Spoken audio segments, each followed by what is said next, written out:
There were a few items I just wanted to comment on. As you know, at last meeting I mentioned that we were having a solar energy forum series. There were a series of 3 that we scheduled. One already happened. We had Todd Paternoster, he's from Bainbridge, and he spoke on solar thermal for homeowners and for businesses. It was very well attended. The place where it occurred is at the SUNY Morrisville Norwich campus. We had more than 80 people that attended that night. It was a quite well-received presentation, so I thought I would update you on that. The second solar forum that we are having is Dr. Gabe Hanoff. I saw the advertisement over here on the table. She will be speaking on solar farms and funding solar projects. That's on April 26th. Again, it will be in the college in Norwich, the SUNY Morrisville Norwich campus. So we're hoping all come. It's Thursday night at 6:30. And again, she will speak on the new funding streams that are becoming common. So it will be nice to see folks there. And then there will be a third forum in May, again at the end of May, and that will be on the persons who are conducting Solarize Madison, which is a county-wide effort to take advantage of the funding streams that are available for implementing solar projects.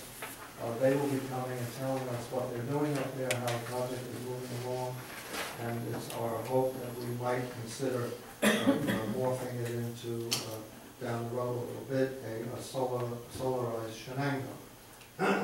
But I did want to, just a quick comment on this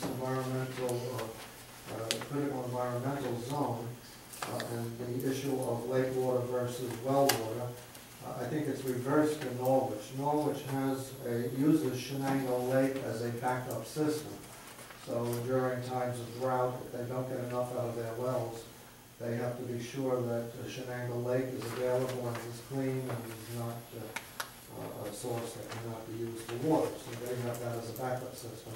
So even if you do go for the wells, you certainly need to have that backup here for this lake.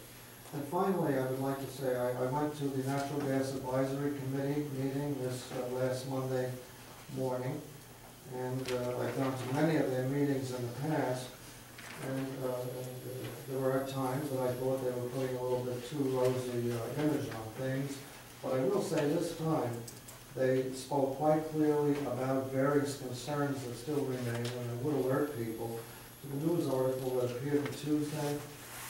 It speaks of selling, not leasing, but selling part ownership in the subsurface mineral rights that you have as a landowner. And it was mentioned there that you have to be very cautious because New York law, if there is more than one owner of a property, whether it's the surface or the sub-amount, and if they are percentage owners. For example, you may own 20% of the property and the brother that grandmother approved of owns the other 80%. The 20% minority owner under New York state law can enter into a lease for the entire property without the knowledge of the majority owner and without the approval of the majority owner. So that portion was raised at the Natural Gas Advisory Committee. It's mentioned in the Evening Sun.